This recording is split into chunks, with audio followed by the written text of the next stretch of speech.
Good evening. My name is John LaRoquette, and I'm an alcoholic. Seems like the favorite thing to do here.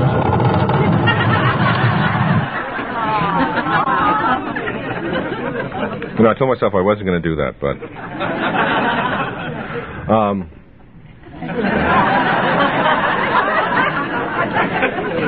it's a good thing I don't have epilepsy. I think one of them cause a fit. Thank you very much for asking me to come and share tonight. A lot of people came up to me during the break because they figured it would be tough to say anything afterwards and thank me. I would have to change my pitch now and make it interesting, I guess, so that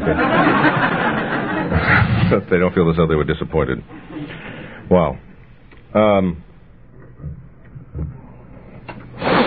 If I stay sober till this coming Tuesday, I will be in this program for 14 years. And in that time... you guys don't know better than that. You guys should know better than that. An old man once told me that congratulating a drunk for not drinking is like giving a trophy to a cobbler with hemorrhoids for not riding his horse.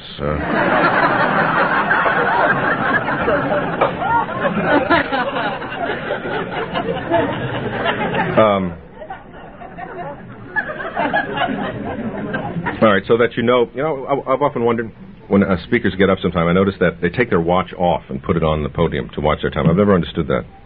I can see my watch quite well enough here on my wrist. Just so that you know, hello. Good Lord.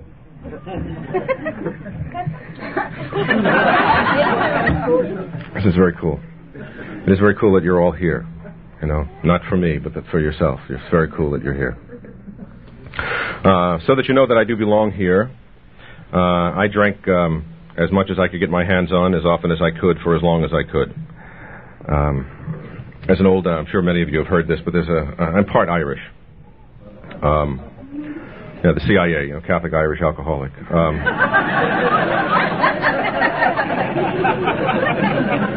There's an old Irish joke that sort of really describes well the way that I thought about alcohol.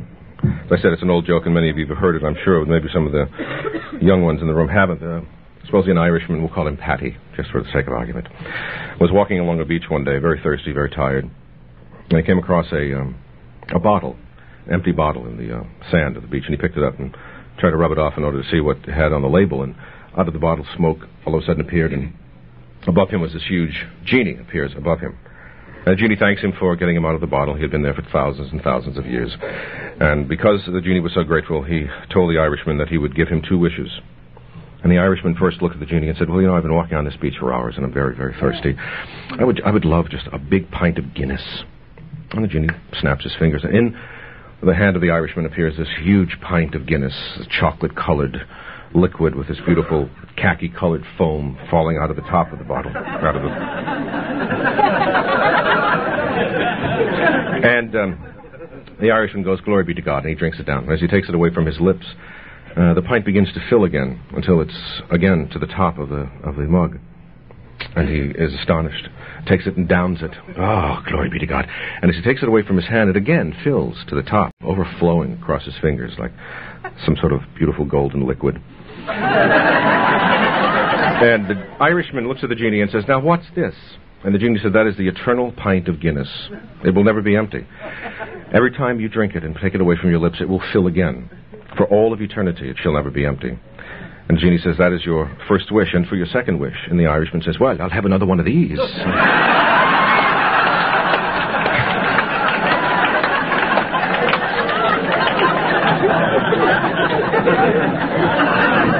And that's how I drank. That's how I felt about alcohol. There could never be enough, and the more there was, the better I felt. I was born in New Orleans, Louisiana, and did not leave there until I was 21 years old. It's really where I learned how to drink. I could have been anywhere. I mean, New Orleans is only good because it's a great story to live in a town where the bars never close, where drinking is a religion. As good as Catholicism, all the priests I knew were drunk, so I knew that there had to be something holy and spiritual about it. It was the 8th sacrament, I think, that they didn't talk about a lot, but they certainly involved themselves deeply in it. And my family always had booze around, although I don't think My mother was an alcoholic. My father was, I believe, from what I can hear.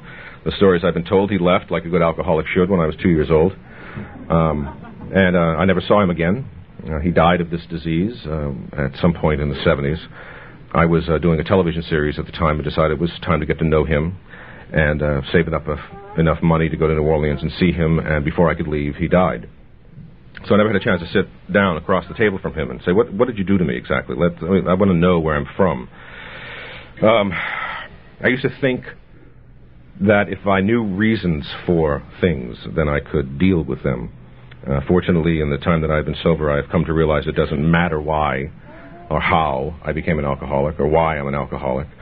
The fact of the matter is I am, and have always been. I am an extreme person in all regards of my life. There is nothing that I believe cannot be better suited for my lifestyle than having more of something, regardless of what it is.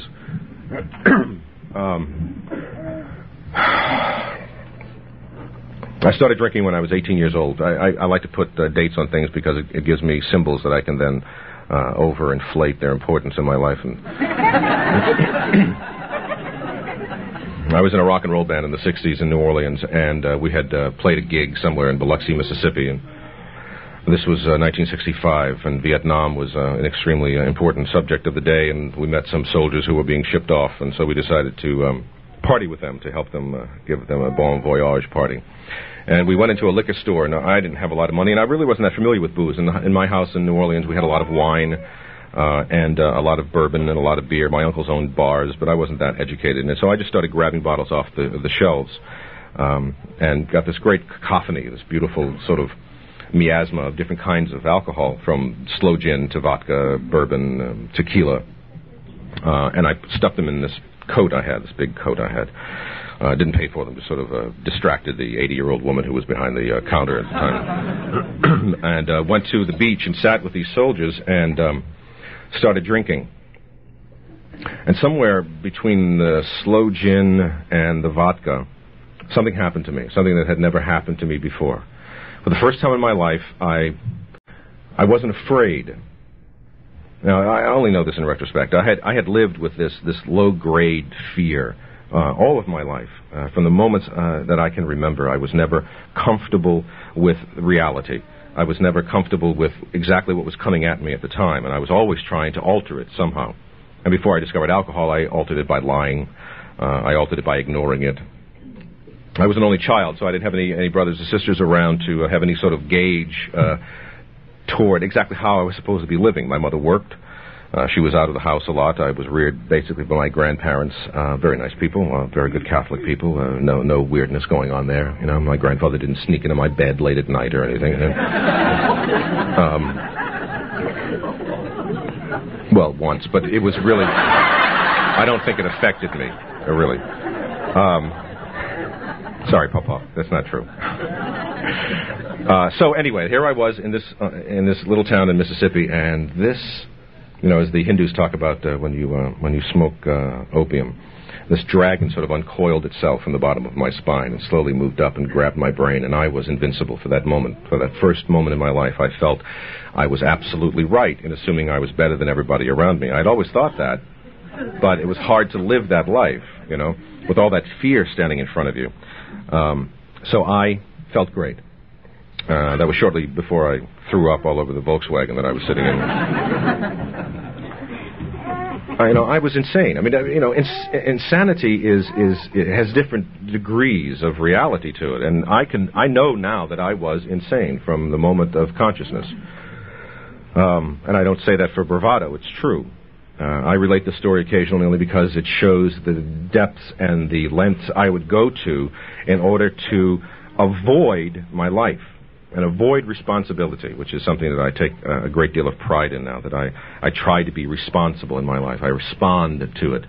My wife, who is much smarter than I, says that she believes that life is 10% what happens to you and 90% how you react to it. And I was always the other way around. All my life I was the other way around. I was in 4th grade. I was 10 years old. I had lost a religion book, and I decided that if I went to class, I would be in a great deal of trouble. That Sister Mary Rhino, whoever was my religion teacher, would not accept the fact that I had lost this book. So I had to figure out a way to get away from the responsibility of losing this book. And so I decided that I had to run away from home. So I went to the playground and made up some story to my chum saying I had to go across, the convent was across the street, and I had to go to the convent to talk to some of the nuns about music lessons or something. And I walked across the street and just kept walking and went into to the city of New Orleans. Our school was right on the Mississippi River, so I walked down the levee toward downtown, toward the French Quarter. And it was going all day. And this was like 10 o'clock in the morning that I had left, and about 4 o'clock in the afternoon I realized that I couldn't stay out for the rest of my life. I had to do something. So, being the good, responsible person I am, I had to think of something. I had to think of something fast. So I tore my clothes, ripped them up a bit, scratched my face a little bit as much as I could, roughed my hair, and started walking back toward the school. And about 2 blocks away from the school, I sort of assumed this sort of crippled posture, sort of like Quasimodo, appropriate with Sanctuary, and started crying. And made my way back to the school, and this covey of nuns sort of saw me coming and floated toward me and scooped me up. And said, "Oh my God, what happened? What happened?" And I was sobbing and crying. I couldn't talk. My mother was called, and my mother came to the school. And finally, when I was settled down enough with enough hot chocolate or whatever they gave me, I told them the story. And I was kidnapped. That I'd gone over to the convent, and as I reached the back, this large man came swooping out of the bushes, grabbed me, threw me in his van, and drove off with me. Now, I didn't know anything about sexual issues or any of that stuff, and this is 1957. There was no real monsters running around the streets of New Orleans in those days. I didn't have, people like the Menendez brothers or O.J. Simpson to have a role model about how to do this.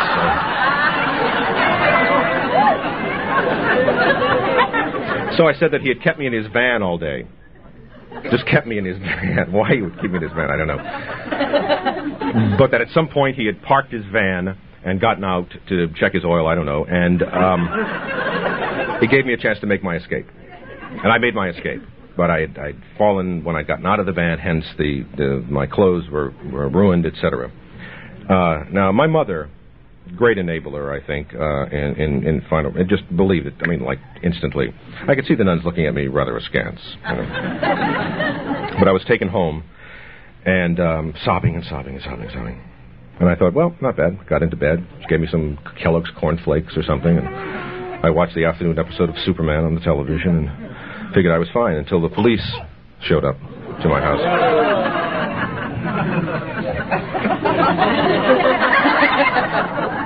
Now what do I do? I got the cops here.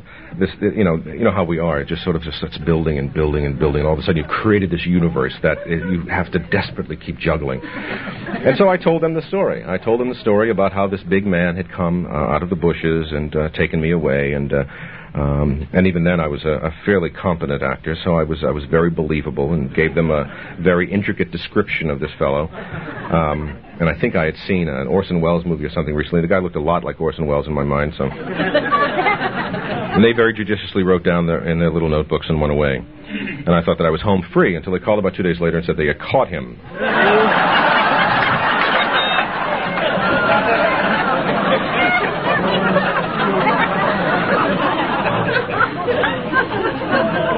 So here's a tricky decision you got to make. Do I tell them I lost my religion book, or do I let this guy go to the electric chair?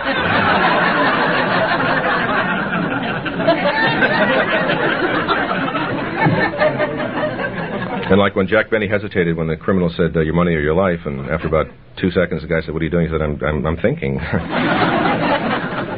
But at that point the jig was up, as we say, and I had to fess up as to exactly what had happened. That's just a little example of how I spent my life. A little example of how much energy and thought and discipline I put in to hiding how I was really feeling from you. And that continued all of my life until I was sober. And it occasionally continues now. It's not quite as dramatic, and I don't put as many people in jeopardy as I used to. Cops haven't been to my house in a long time. But all of my relationships, all of my intercourse with humanity was that way because I was just so lost as to who I was.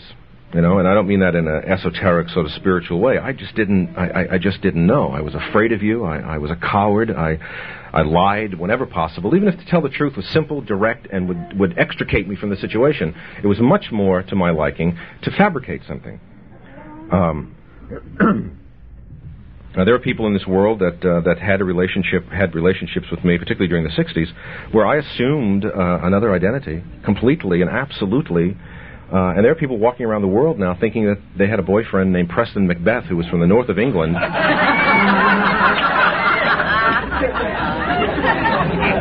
I'm sure there are women in this world sitting home watching television and going, that guy looks just like that English guy that I went out with in the 60s. And the marvelous thing about alcohol was that it allowed me to fabricate fabulous universes, and I believed it. You know, and if I believed it, I know I can make you believe it. And so that's how my life was. I joined the Navy in the 60s to avoid Vietnam. Some logic there, I'm not sure where, but it's... I was offered a scholarship to college. I mean, I was offered a lot of opportunities growing up, and I just couldn't be bothered. You know, I could not care less about the long run of my life. You know, it was what was happening right now. And what do you have that I might want? And can I get it from you and you still like me? If I could fulfill those requirements, I was home free. Even in the Navy, you know, I've never told this story, but I decided 4 months after joining the Navy that it was I'd made a mistake. I just flat out made a mistake. Could I leave now, please? You know, like Private Benjamin. I wanted to join the Navy with the condos. You know, this is not the Navy I wanted to join. And so I made up another story. And they let me go.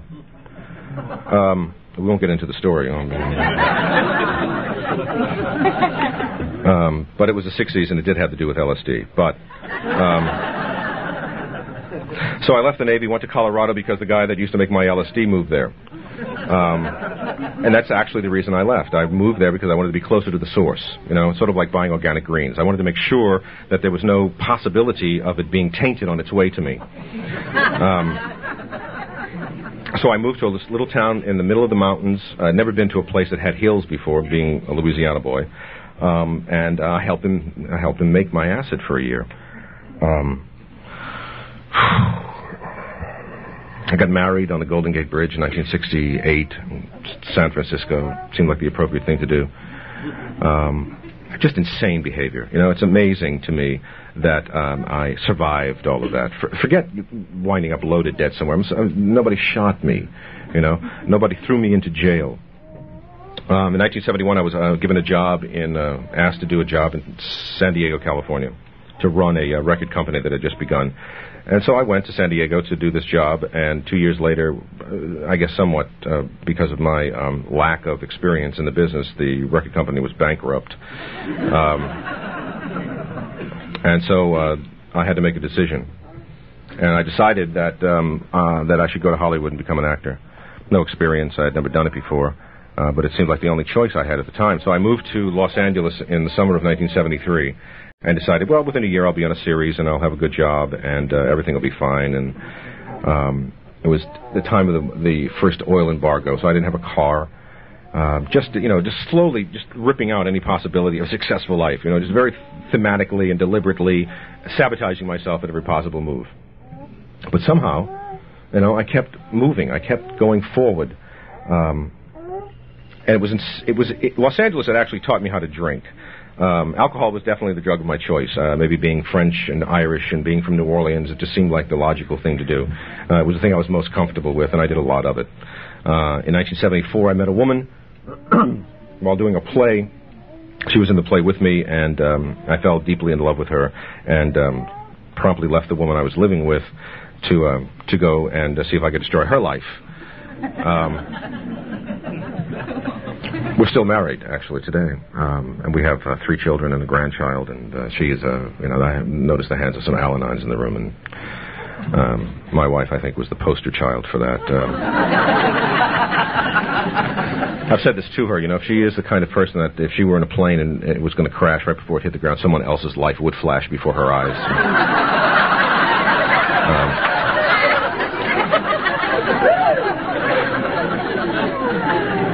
And she stayed with me, through what became the most insane section of my life for about 6 or 7 years, between 75 and 82 when I got sober. It just got better and better and better. But I always worked. I always seemed to show up for work. I was making enough money to live as an actor, and fortunately she had a regular earthling job that allowed me to pursue that profession without any hitches, and success kept coming in little portions. As I said, I did a series in the late 70s and learned how to do cocaine at that point with some other actors, and pursued that with the diligence that was my style, to be very professional in my drug taking. When I was a kid in New Orleans, I was known as the pharmacist. People would send me things in the mail and say, "Take this and tell us what it does."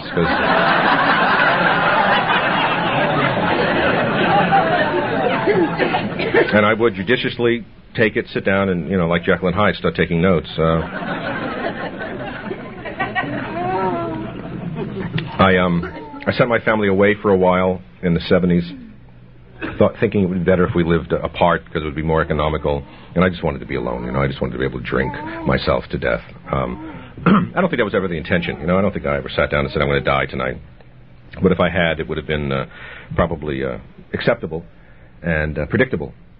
I started hanging out with the likes of Belushi and Freddie Prinze and those guys that we were out there. We were on the edge of the envelope, as it were. And the fact that I'm not playing handball with John Belushi right now is a mystery to me. DUIs, I had 2 in the same week, and that's the only 2 I ever had. But when I got those things, they didn't send you to rehab. They didn't send you to the judges. Then there was none of this program stuff. As a matter of fact, I got one of them knocked down to a reckless driving without any alcohol thing on it. And the other one, I just paid $700, and they said goodbye. Not a bad deal. I didn't get my license suspended or any of that stuff. In 1980, I did a film called Stripes, and during that time, when I was on location with some other guys, John Lennon was killed during that period of time. It gave us a good excuse to have an Irish wake for about 3 weeks, and I almost cut my nose off during the film. I ran through a hallway, and the door was supposed to open. It did, and my face went through the glass. And only time I've ever been, years later, I was actually bleeped on the Tonight Show because I told Johnny Carson that for about 3 weeks afterwards I could do coke like this, and they just didn't think it was funny.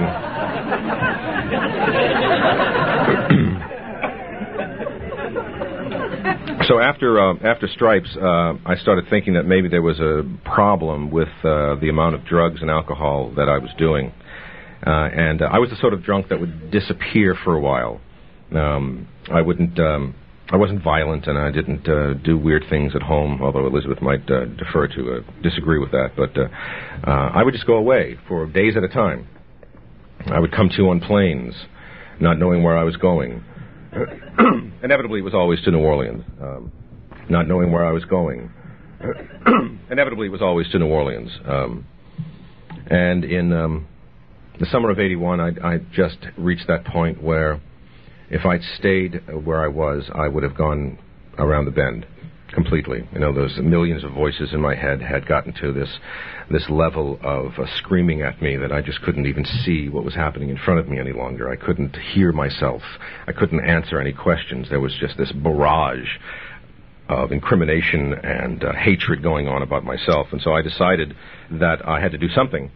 And so I checked into a hospital and in Century City and found this blue book on the bedside table of this hospital and read it that day. And I thought, that's the problem.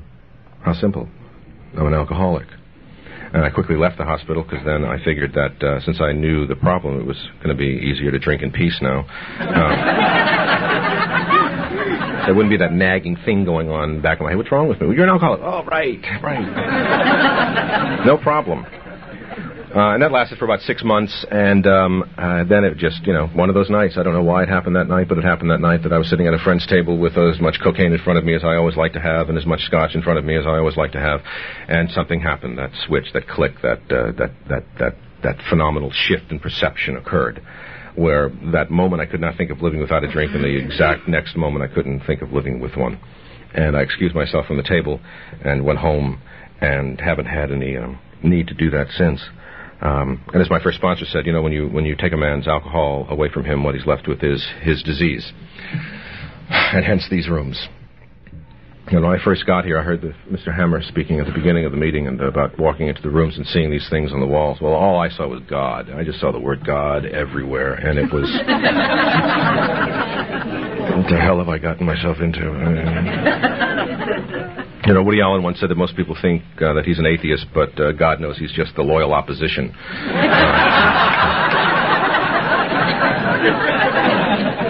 And that's how I felt, I often say that being as Catholic as I am, I have very heavy atheistic tendencies.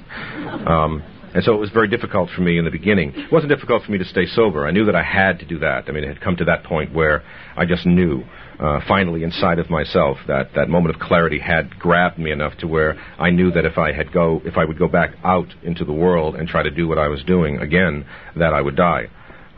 Slowly, possibly slowly. And then, just those close calls, the night that I smashed a car and knocked the engine out of it. I hit this wall so hard, and I was unscathed. The night that I had fallen asleep with this kerosene lantern next to my bed and woke up thinking it was morning, and the pillow had fallen over the lamp and had ignited, and it was flaming next to my brain here. Just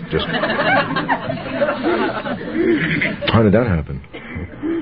It was just crazy. My first sponsor also said that insanity is repetition of the same action expecting different results. That's how I lived. I thought today's going to be different. Today I'm just going to go to Musso Frank's and have a couple of cold Becks just to get the spiders out of my head. And it's 3 o'clock in the afternoon, maybe just a couple of tequilas just to, feel good again, just to get that rod stiff again. And that's all today. Then it'd be 8 o'clock and I'd need something to eat, so I would go to a Mexican restaurant, just have a few tecates with a taco or something, and then again, it was, time to, getting kind of sleepy. I should try to wake up, so I better get to the Hollywood Hills. Then I'd be 4 o'clock in the morning, sitting at the feet of some fat asshole, paying him $100 for a gram of Italian baby laxative. And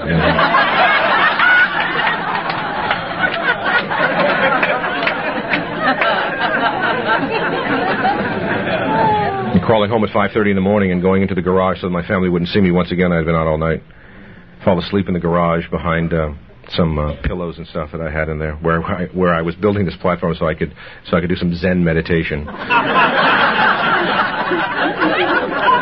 And wait till my wife had awakened and gotten our children off to school and she off to work, and I would crawl back into the house and get into bed and wake up at 2 o'clock in the afternoon and think, I just need a couple of beers just to settle my stomach, and wind up at Musso Frank's again, and that went on for a very long time. But that had stopped. So I was in these rooms and knew that I couldn't leave, but I didn't know if I could stay. And luckily, as I'm sure has happened to many of us here, I went to a meeting one night, typical meeting in those days where it was mandatory that you smoked inside the room.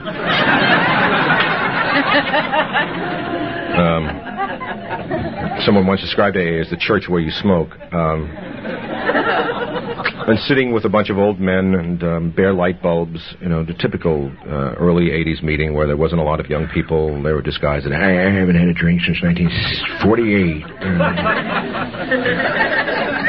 Happy, Joyous, and Free is not the title that I would necessarily give these guys.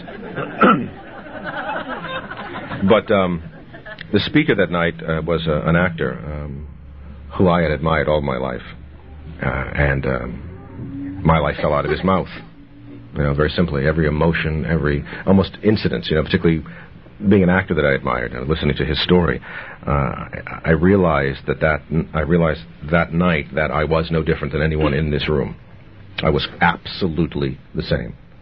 Just a garden variety drunk with grandiose ideas, an overstimulated intellect, and a completely out of whack ego. So I knew I could stay, and the whole thing about God, I thought that I would finally reach the point where I could convince you that you were wrong about that particular aspect of the program, and everything would be fine. And the longer I stayed, the more I realized that it didn't matter what I believed, as long as I acted accordingly. The old expression of that right thinking won't necessarily get you into right action, but the other way around usually will work. And so I found, as best I could, old men who had been around for a very long time, and just listened to them, and did what they asked me to do. I had a big argument with my first sponsor about God. And I still have arguments about God, but that's neither here nor there.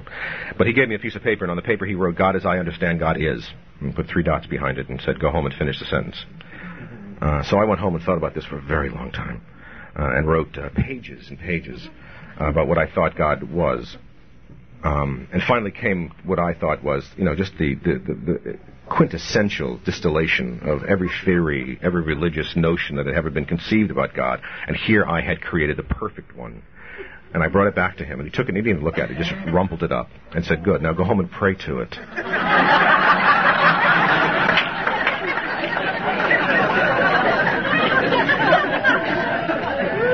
And I did. Praying was something I'd done all my life. Being an altar boy and being flirting with the priesthood when I was 13 or 14 years old for a while, it was something that I enjoyed doing, but it was always for what I could get out of it. It was always in that moment of desperation when you try to make that one more deal with the deity. Just get me out of this one, and I'll be fine. So I had to change that. I had to change.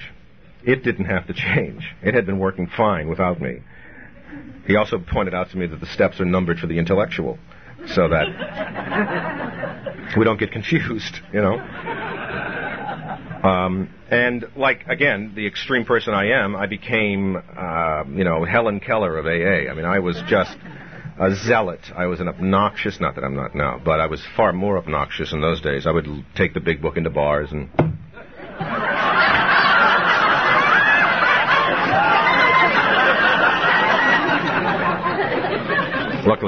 Luckily, that's changed somewhat.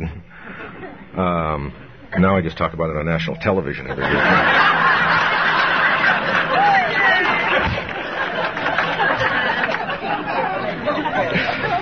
Yes, I'm an alcoholic, and I play one on TV, which is a whole other issue that I sometimes have difficulty getting around. But I got sober, I got active, I got very committed to saving myself. 6 months after I was sober, I went back to New Orleans for a visit. And ran into an old girlfriend, my first lover, actually. And she had just had a bad relationship with a husband, left, etc. And I happened to jump into her life at that point. And she said, "I want to go out. I want to go to the old places. I want to be, I want to reminisce and live in memories for a moment and forget about my present time miserable life." So I took her to the bars that we used to go to as kids, the restaurants and bars. We ate oysters, and it was a good night. And we went to the bar where actually I had asked her to go steady when we were 16 years old. And she had ordered cognac, which was my drink of choice. And it came and it sat in front of her, and I was drinking a watered-down Coke or whatever $5 in a New Orleans bar for a Coke. And she excused herself to go to the bathroom. And there was this glass sitting in front of me, this gold liquid sitting in front of me. And behind her, the wall was a mirror. And I looked at the glass, and I looked up at the mirror, and I saw myself. And for the first time in my life, I thought, the only relationship that can screw your life completely is if you screw up the one that you're beginning to have with yourself. And never did I think that. And never before had that thought entered my mind that I was important. That somehow my life was of significance, if only to me. And I didn't drink it. And she came back, and she got very drunk. And I took her home, and those little hurdles, those little moments of victory. I screwed her brains out, by the way, but that's needed not.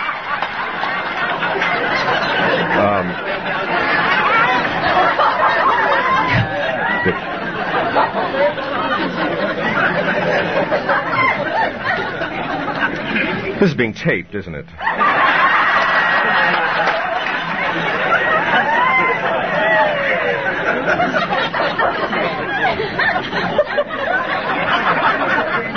Elizabeth, it's not true.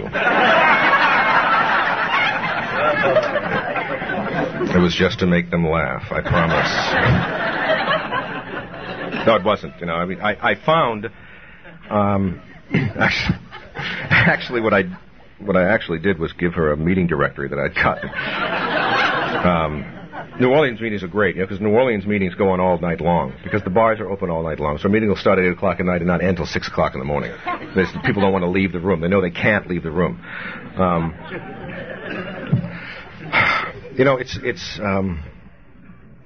It's a phenomenal experience. I tried to be as humble as my arrogant opinion of myself will allow me to be. And particularly when I was newly sober, it was very, very important to me to stay around sober people. and people I probably would not have drank with. But there was something about them that intrigued me, inspired me. You know, I'm a fanatic on semantics and what words really mean. And I kept hearing this word humility thrown at me constantly when I was newly sober. You've got to be humble. You've got to, you know, and unfortunately in my mind, being Catholic, humility meant humiliation to me. You know, getting yourself face down on the floor and, you know, in a prostrate position and having some priest beat the crap out of you. But when I looked it up in the dictionary, the definition that really sprung to mind and made a lot of sense to me was that to be humble is to admit that there is someone else in the world that could teach you something about your own life. Wow, what a concept. And these rooms were filled with people that I knew could teach me something about my own life. Because if I was just like you, then your experience was invaluable to me for me to be able to get to a place where I felt like you did. And these old men who had been around for years and years and years lived this sort of quiet, almost Zen-like life, for the most part. I mean, particularly considering where I came from, that they just looked at what was happening right there. They took life as it came to them, and they tried to humbly move in their lives without the necessity of considering themselves important or making you think they were. And that's real tough. You know, I work in a business where people are paid to try to feed my ego. There are a lot of people whose jobs depend upon me being satisfied with them, with them trying to impress me. And it's very easy to put yourself in a position where you think that's important, where you're important. And there are days when I really do believe I am important. You know, I had a big argument with my sponsor about that. And he said, let me ask you a question. Who won the Academy Award for Best Actor last year? This was like 1985, he asked me this. And I couldn't remember. You know, what won Best Picture? I couldn't remember. And he said, hope that the garbage men show up tomorrow. Because that's an important job. You know? You're not important. You're not important. It's very simple.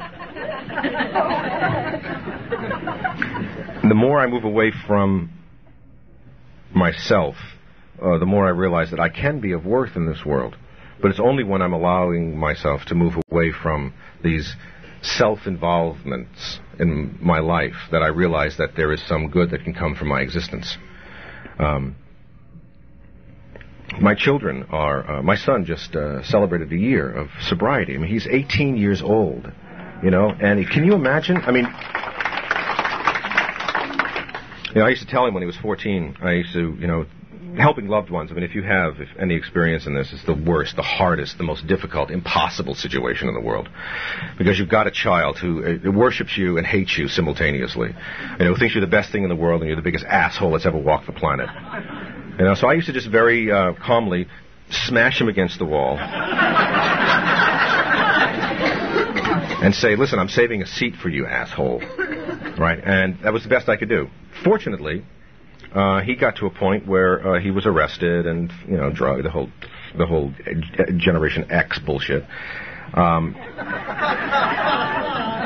he got sober. You know, I just gave him a cake last week. He's going to give me a cake next week. Amazing. Amazing. I mean, if I'd have discovered this when I was 18 years old, good Lord, I would be sober a lot longer and probably thinner and... You know, I can't express, I truly cannot express the fantastic life that I have been given by my willingness to be here. Just to be here. I go to a lot of meetings still. You know, it's difficult for me to be an anonymous drunk when I'm traveling in the world. It's hard for me to go into a meeting and just dump. But I do it anyway, you know, because I believe it's vitally important for me. You know, quite honestly, most of us will die drunk. You know, I look around this room. You know, most of us will die drunk, and I don't want that in my life. You know, and these, you know, if everything else in the world was destroyed, if every big book in the world was burned, if all of these little meeting things were gone, and if just that stayed, it is the most incredible piece of architecture to live a life that is filled with wonder and joy and excitement and serenity and peacefulness that I've ever encountered. And I try them all, believe me. When I left the Catholic Church, I wanted desperately to find the answer. I knew that there was an answer out there somewhere for me to be able to live a useful, simple, hopeful, charitable life. You know, there's a bookstore in Hollywood called the Bodhi Tree. And I used to go there drunk out of my mind, and look at these shelves of all of these spiritual books that have been written since the beginning of time, and just would pray for one of them to jump off the shelf and hit me in the head. Just show me which of you is real. Will the real truth please stand up? And when I found that book in that hospital, I knew what I had found. I knew I had found something that was inspired, regardless of how I feel about the deity God. Because I've always figured that if God's job is to keep the planets from hitting each other, He's busy enough with that. I don't think he takes a lot of time wondering if I'm going to have a parking place at the meeting,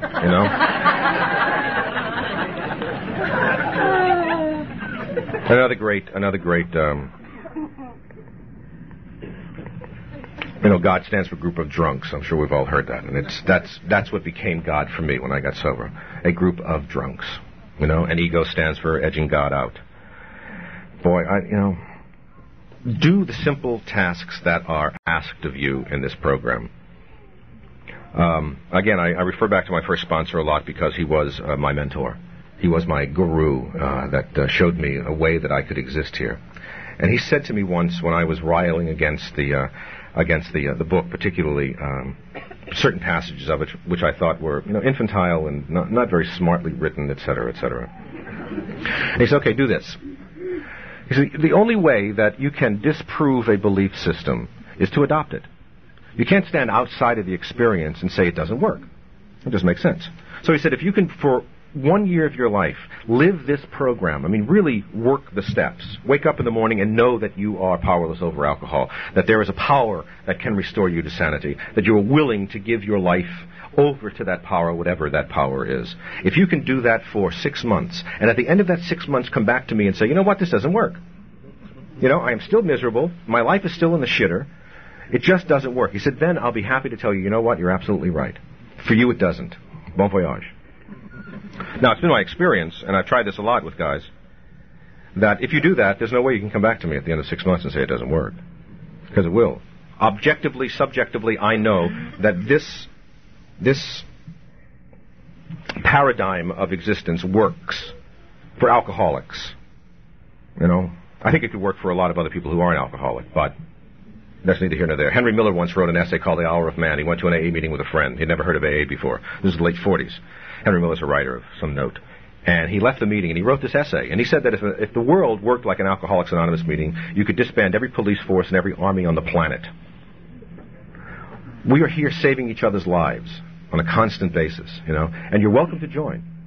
You're absolutely welcome to join. All we ask you to do is change everything in your life.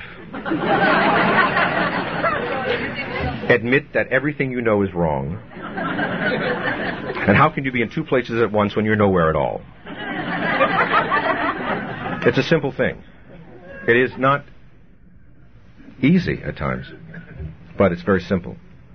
And I love it, man. I just... It's the 60s all over again, in the best sense of the word. It is a community of like-minded lepers. All of my life I looked for the lepers because I knew they were out there somewhere. And I found them when I came into the rooms of Alcoholics Anonymous. Each of you is a miraculous experience unto yourselves. And I do believe that it's important to really love yourself, in the truest sense of the word, to give yourself kindness, to be soft with yourself, and to walk each day knowing that you can change anything you think, as long as you can be the biggest asshole on the planet, believe me, I know, and you can stay sober, and you can stay sane, and you can have an effect on other people's lives that is a wonderful experience for them. But you can't do it unless you're willing to be here. I don't think it works otherwise, I think I need you. I never thought I needed anyone before. I always thought that the world would be fine if I just pretended to like you, and I could get whatever I wanted from you. It took me 2 years to write my fourth step. When I was done, it was about 300 pages long. Actually, it took a year to write it. It took a year to figure out which form I should write it in. First-person narrative or third-person overview, A dialogue. Maybe a dialogue would be good. You know, me and my soul talk. I am such a pompous ass sometimes, you know. But once I got here, I didn't leave. You know, and for 14 years, I have been willing to show up and suit up and make mistakes, not judge you, be harsh on myself, and easy on my soul. As Valentine-y or as Hallmarky as that sounds, I don't know any other way to describe what I have gone through in the past decade and some odd years. My family is intact. They are happy. I am ecstatic with my life. My career is where it should be. And I know that at any moment it could be wiped off the face of the earth. And I better know that being sober is enough. Because no matter how much I get, it won't be enough. That extreme person in me knows that there isn't enough of anything. So I better be happy with nothing before I can have something. I'll leave you with this story to just demonstrate. In the middle 80s, I was given an award for acting, an Emmy Award for this television show I was doing. And I had worked a long time to do that. I was sober for 3 years, I think, 2 years when I got this award. My tuxedo, my beautiful English wife next to me, I went up to the stage. I was exalted, standing in front of millions of people on television and all of my peers in this room clapping for me, saying, "You are the best." And I took this big statue. And I walked out into my beautiful limousine with my beautiful wife. And we drove down to our beautiful house by the ocean. And with my tie loose, walked into my beautiful house. And I took this statue and put it on my mantelpiece by my fireplace.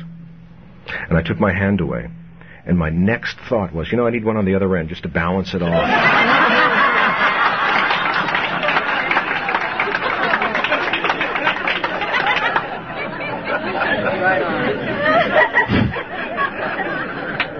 That fast, it wasn't enough. That fast. But each day I gain a little more self-respect. Each day I really do try, regardless of the insanity that's happening in my life, realize that it's no big deal. That I am a big deal as long as I stay sober and can be with people like you. Thank you for letting me share.